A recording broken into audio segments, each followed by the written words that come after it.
बिस्मिल्लाहिर्रहमानिर्रहीम, अस्सलाम वालेकुम। आज हमने थर्मोन्यूक्लियर फ्यूजन का प्रोसेस पढ़ना है। पहले हमने फिशन पढ़ा है। फिशन में एक हैवी न्यूक्लियस को लाइटर न्यूक्लियाई में स्प्लिट किया जाता है। आज हमने फ्यूजन पढ़ना है। फ्यूजन में लाइटर न्यूक्लियाई, दो या दो से ज़्यादा लाइटर न्यूक्लियाई आपस में मिलते हैं, फ्यूज़ होते हैं और उनसे हैवी न्यूक्लियस बनता है। बेसिक प्रोसेस फ्यूजन का क्या है? When two or more light nuclei are fuse to form into a heavier nucleus, then this process is called nuclear fusion. इस प्रोसेस को न्यूक्लियर फ्यूजन कहते हैं। इसकी एग्जांपल इस तरह से लें, अगर आपके पास दो हाइड्रोजन न्यूक्लियाई हैं तो वो ड्यूटेरियम न्यूक्लियस बना देंगे।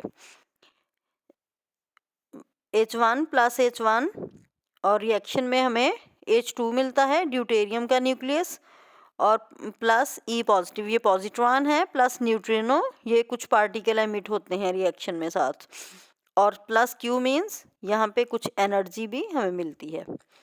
The mass of the deuterium is less than the sum of the masses of hydrogen nuclei, so energy is evolved and the reaction is exothermic। ऐसे रिएक्शंस जिनमें एनर्जी इवॉल्व होती है उन्हें एक्सोथर्मिक रिएक्शंस कहते हैं।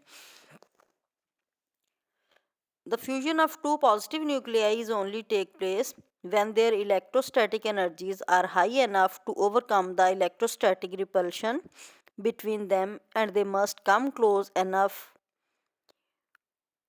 to reach the range of nuclear forces.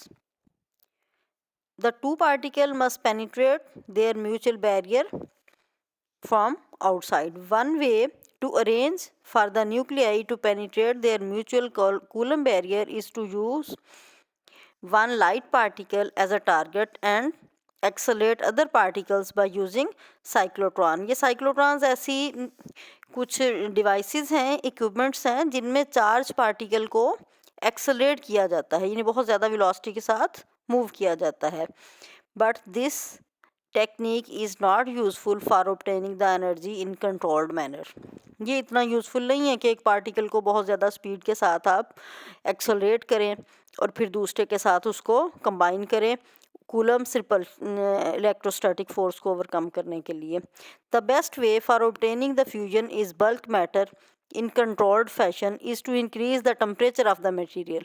जो easy और suitable way ये है कि टेम्परेचर को इंक्रीज करें so that the particles have sufficient energy to penetrate the barrier due to their thermal motion. This process is called thermonuclear fusion. Therm means heat, nuclear यानी इस बहुत ज़्यादा टेम्परेचर में जो प्रोसेस होता है, इसलिए इसको थर्मोन्यूक्लियर फ्यूजन भी कहते हैं। सिंपल इसको फ्यूजन का भी कह देते हैं, थर्मोन्यूक्लियर फ्यूजन भी कहते हैं। बेसिकली ये सन में प्रोसेस होता है और बाकी सारे स्टार्स में भी फ्यूजन का प्रोसेस होता है।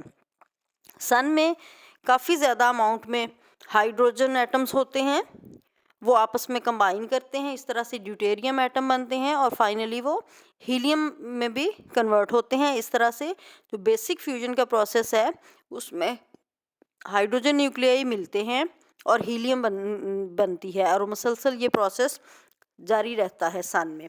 और इसमें बहुत ज़्यादा एक्सप्लोजन्स होते हैं सन में, चूँकि स्पेस से साउंड ट्रैवल नहीं करती तो जो एक्सप्लोजन्स हैं वो हमें सुनाई नहीं देते, और लाइट इलेक्ट्रोमैग्नेटिक वेव्स हैं वो स्पेस में से ट्रैवल कर जाती हैं, तो सन से लाइट हमें बेनिफिशियल है हमारे लिए। तो कुदरती निज़ाम में हमें लाइट मिल जाती है और उन एक्सप्लोजन की साउंड नहीं आती। आपने हाइड्रोजन बॉम्ब का नाम सुना होगा, ये फ्यूजन रिएक्शन ही है। अब स्टार्स में थर्मोन्यूक्लियर फ्यूजन का प्रोसेस होता है।